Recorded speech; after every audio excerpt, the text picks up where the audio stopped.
나에게는 오래전 가슴에 사무치는 추억이 하나가 있습니다. 그 추억은 찬바람이 불면 떠올라 가슴이 저며오기도 하지만 나에게 큰 트라우마를 안길 정도의 소름 돋는 일이기도 합니다.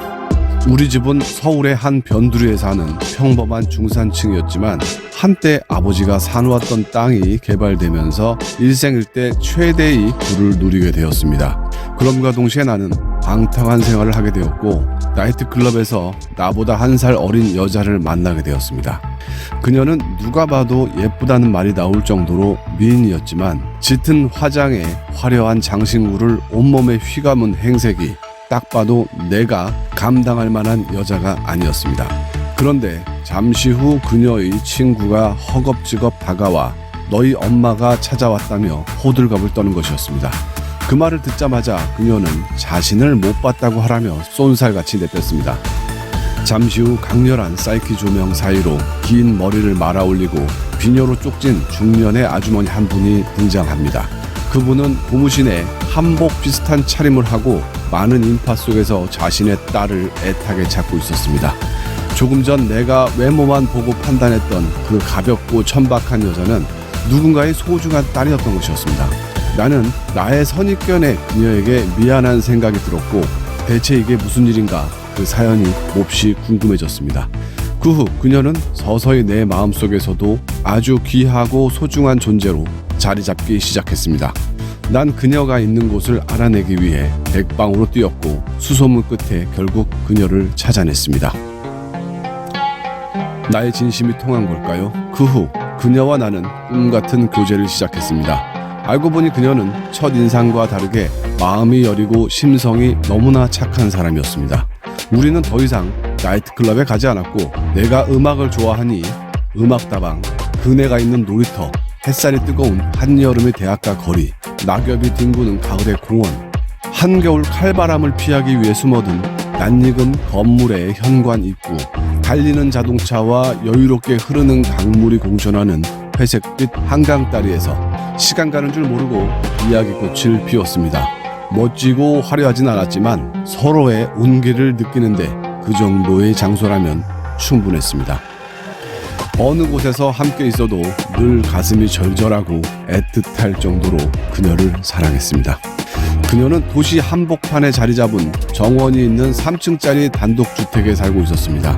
그녀의 어머니는 철학을 공부하신 분이고 나의 태어난 날짜와 태어난 시간을 물어보실 정도로 나에게 관심이 많았고 그녀의 집에 놀러 올 때마다 바로 끓인 소고기국과 방금 지은 따뜻한 밥을 내어주실 정도로 잘 대해주셨습니다. 1층은 부모님과 할머니가 사셨고 2층은 그녀와 그녀의 동생들 그리고 3층은 아버지의 서재였는데 그녀의 집에 몇 번을 놀러 갔었지만 3층은 올라가지 말라고 해서 한 번도 올라가 본 적이 없었습니다. 그 당시 나의 아버지는 못된 사람의 꼬임에 넘어가 부실한 기업을 넘겨받고 사업에 실패하면서 가지고 있던 땅부터 집까지 다 날리고 가족 모두 거지꼴이 되었다 해도 과언이 아닐 정도로 가세가 기울었습니다. 결국 우리 가족은 어느 빌라의 작은 지하방 월세로 살게 되었습니다. 외제차에 운전기사까지 두고 지내면서 불쌍한 사람들을 위해 내가 재학하던 학교며 각종 봉사단체에 기부도 하며 살아오신 아버지인데 갑자기 허름한 지하 월세방에 살게 되니 그 충격에 치매라는 무서운 병을 앓게 되셨습니다. 그때부터 나와 우리 가족의 정신적 고통은 시작되었습니다. 그녀는 학교가 끝나면 매일 2시간이 넘게 걸리는 거리인 나의 집 근처로 찾아오곤 했습니다. 그때마다 헤어지기 전 자기 주머니에 꼬깃꼬깃 뭉쳐놓은 10,000원짜리 몇 장과 동전까지 다 털어 내 손에 꼭 쥐어주고는 자신은 버스표 한 장만 달랑 들고 돌아가곤 했습니다.